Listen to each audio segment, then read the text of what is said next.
Imagine being trapped in a world of silence, where every day is a battle against isolation and fear. This is Alex's reality.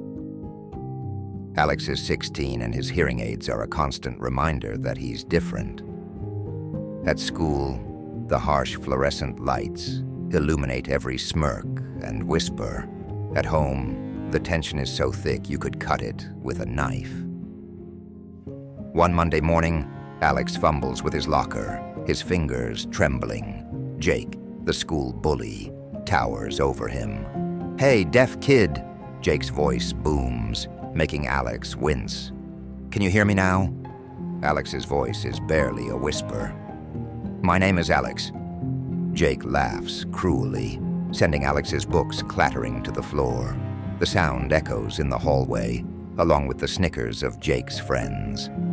But not everyone is blind to Alex's pain. Miss Taylor, with kind eyes and a gentle smile, approaches. "Are you all right, Alex?" she asks, her voice clear and patient. "Remember, my door is always open if you need to talk." In class, Alex usually shrinks into his seat, praying to become invisible. But today, something shifts. The teacher asks for opinions on the class debate. Silence falls. Then, Alex's trembling voice breaks through. "I think maybe we're not listening to each other enough." The class stares, surprised by this unexpected insight. At home, the air is thick with tension. Frank, Alex's father, glares at him across the dinner table. "Why can't you be normal?"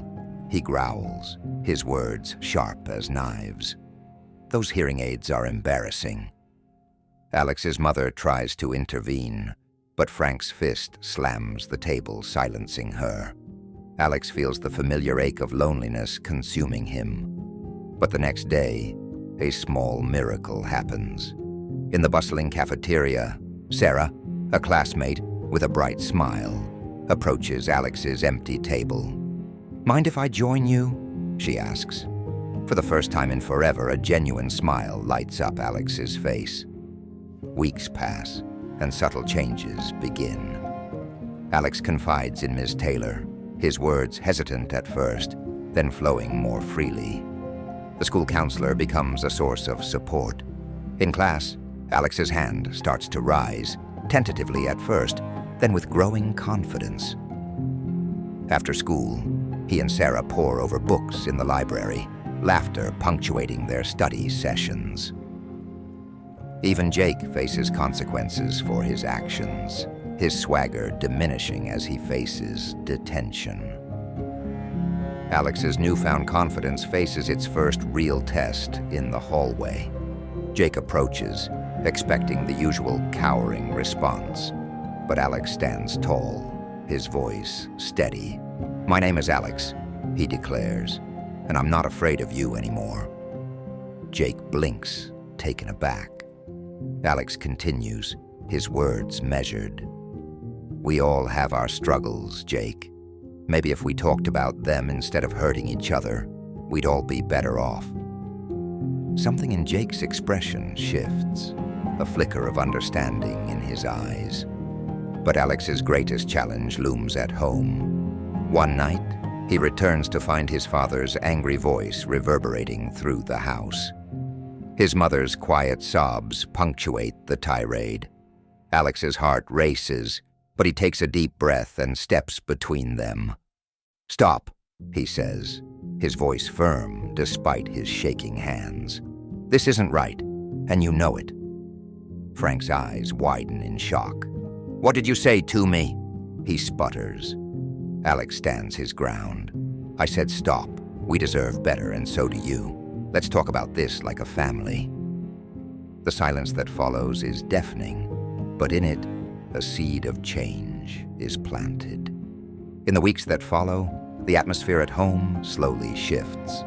Frank begins anger management counseling, his gruff exterior softening. At school, an unlikely friendship forms as Jake, humbled, apologizes to Alex. As the semester draws to a close, Alex finds himself on stage at a school assembly, his voice carrying across the auditorium. "We all face challenges," he says, his words resonating with the crowd. "Some you can see, some you can't. But together we can create a community where everyone feels heard and valued." The applause is thunderous. In the audience, Jake, Sarah, and Ms. Taylor beam with pride. And there, in the back row, sit Alex's parents, Frank's eyes glistening with unshed tears of remorse and pride. Alex's journey reminds us of powerful truths. Your voice matters, even when it shakes. Kindness can bridge the deepest divides. Courage isn't the absence of fear, but action in spite of it. And it's never too late to change, to heal, to become better. Like Alex, you have the power to rewrite your story, to stand up, speak out, and create ripples of change that touch countless lives. Your struggles don't define you. Your resilience does. If Alex's story stirred something in you, don't let that feeling fade. Like, subscribe, and join us on this journey of transformation. Remember, the first step towards change is believing it's possible. And you've already taken that step by being here.